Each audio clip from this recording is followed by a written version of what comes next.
contacts with any representative, including any American lobbyist or agent of any Russian Hail! within or outside your capacity as a member of Congress or a member of the Armed Services Committee? I don't believe so. I see Hale. Here, Hale. Elections, the FBI found that Russian diplomats June 13th. Ouch, 2017. missing, some turned up, wandering around the desert, driving around Kansas. Reportedly, intelligence sources conclude that after about a year of their detention, these movements indicate, one, that Moscow's espionage ground game has grown stronger, more brazen, and that quietly the Kremlin has been trying to map the United States telecommunications on to. We need to do more, Senator McCain. I am worried about it. We also see that from other nations with these kind of technological skills like China and some of the other nations. We got hail hitting our nice roof. Business interest, our national security interest. As a member of the Armed Services Committee, I did support and advocate, and I think you supported legislation that would, and it's ongoing now, that requires the Defense Department to identify weaknesses in our system and how we can fix them. But I would say to you, Senator McCain, that is, in my short tenure here in the Department of Justice, I've been more concerned about computer hacking and those issues than I was at in the Senate. It's an important issue, you're correct. Washington Post reported yesterday Russia has developed a cyber weapon that can disrupt the United States power grids and telecommunications infrastructure.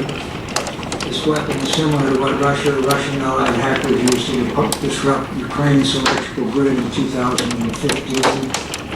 Can you discuss a little bit in open session how serious that is? I don't believe I can discuss the technological issues. Jeez. Just to say that it is very disturbing that the Russians continue to push hostile actions in their foreign policy, and it is not good for the United States or the world or Russia, in my opinion. Do you believe we have a strategy in order to counter these ever-increasing threats to our national security and our way of life? Not sufficient. We do not have a sufficient strategy dealing with technological and IT penetrations of our system. I truly believe it's more important than I ever did before, and I appreciate your concern and leadership on that issue. And in fact, all of Congress is going to have to do better. Senator's time has expired. Chair would recognize the Vice Chair.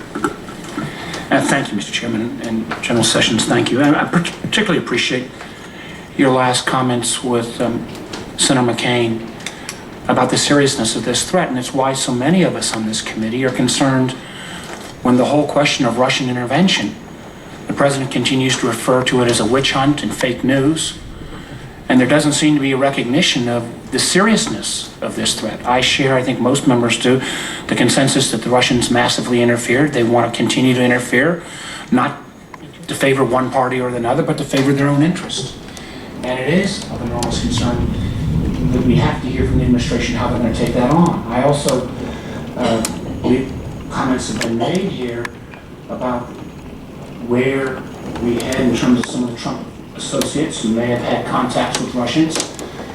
Candidly, we've not gotten to all of that yet because of the unprecedented firing of the FBI director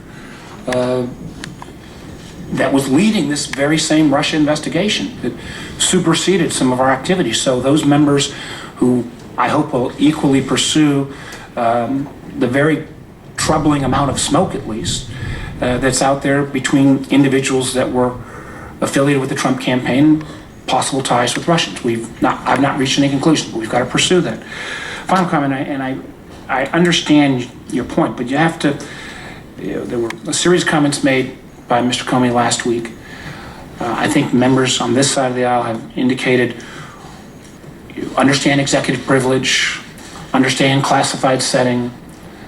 I do think we need, as Senator Reid indicated and Senator Harris and others, if there are these long-standing written procedures about this ability to have some other category to protect the conversations with the president, we'd like to get a look at them, because we need to find out, in light of some of the contradictions between today and last week, where this all heads. At the end of the day, this is not only, let me restate what I said the last time, it's not about relitigating 2016. It is about finding out what happened, about some of the serious allegations about potential ties, but on a going forward basis, making sure that the Russians who are not finished in terms of their activities didn't end in the election day of 2016. We know that is ongoing, and we have to be better prepared on a going forward basis. Thank you, Mr. Chairman. Thank you, Vice Chairman. Mr. Chairman, one brief comment, if you mind. I do want to say that there are chains at the top of the FBI should have no impact whatsoever on the investigation. Those teams have been working, and they'll continue to work, and they've not been altered in any way. But there were a number of very strange comments that Mr. Comey testified last week that you could have, I believe, shed some light on. But we'll continue. Thank you, sir. General Sessions, thank you again for your willingness to be here. Not sure that you knew it, but your replacement sat through most of this hearing, Luther Strange. He's made us regret that we don't have intramural basketball teams. Big Luther is a good round ball player at Tulane.